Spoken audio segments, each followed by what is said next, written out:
Епа! Како е народе? Добри сме? Одлично, супер ево, добри ево, супер леле ево! Ова епизода ја посветуваме на нешто што не дефинират како видови на планетава, да не речам цицачи, иако таа особина во денешно време, посебно во политичките води во Македонија е сватена како малце поинаку, знаеш, како влези му со сламката и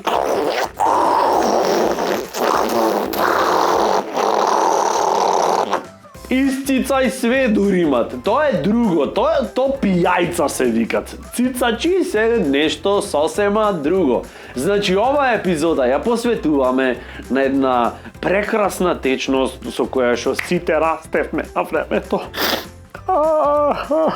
Млекцето и в кревет. Шо ако не? Млекото. 5 препонај преаки факти за млекото, почитувани дами и господа.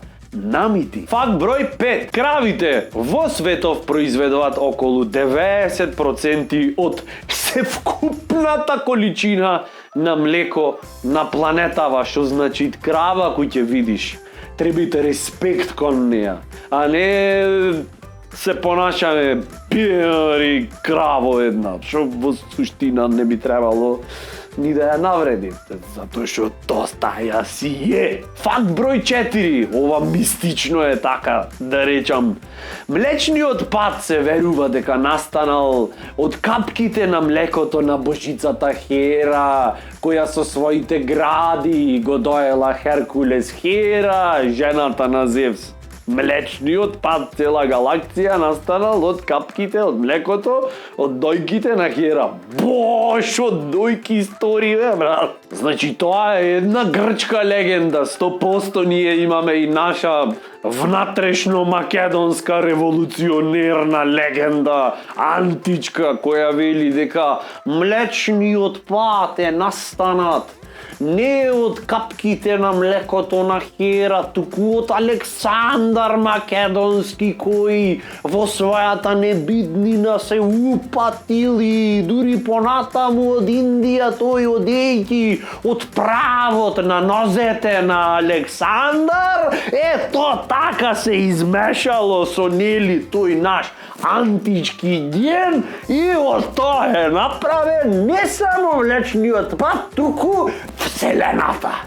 Господе Боже. Факт број 3. Фармерите кои одгледуваат крави, кои им се обраќале на нивните крави по име, добивале во просек, ова статистички е докажано, 254 литри млеко повеќе во текот на годината. Значи, тоа е тоа, како да ти речам, тоа ке крава, што мислиш, не е човек. Треба да му се обраќаш, еден основен респект да имат, една почит.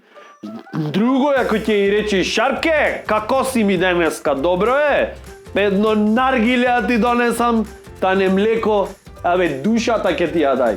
Факт број 2, ова е многу јако. Ал Капоне, Ал Капоне бил првиот тој што измислил да се пишува рок на траење на млекото. Да, Ал Капоне, драги дами и господа, знаеш, гангстер си е гангстер, ама и пролив си е пролив.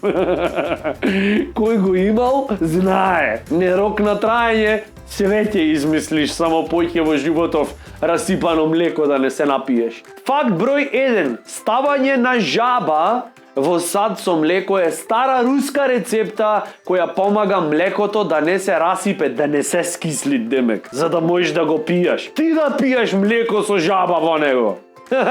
Бате, не сме на крек,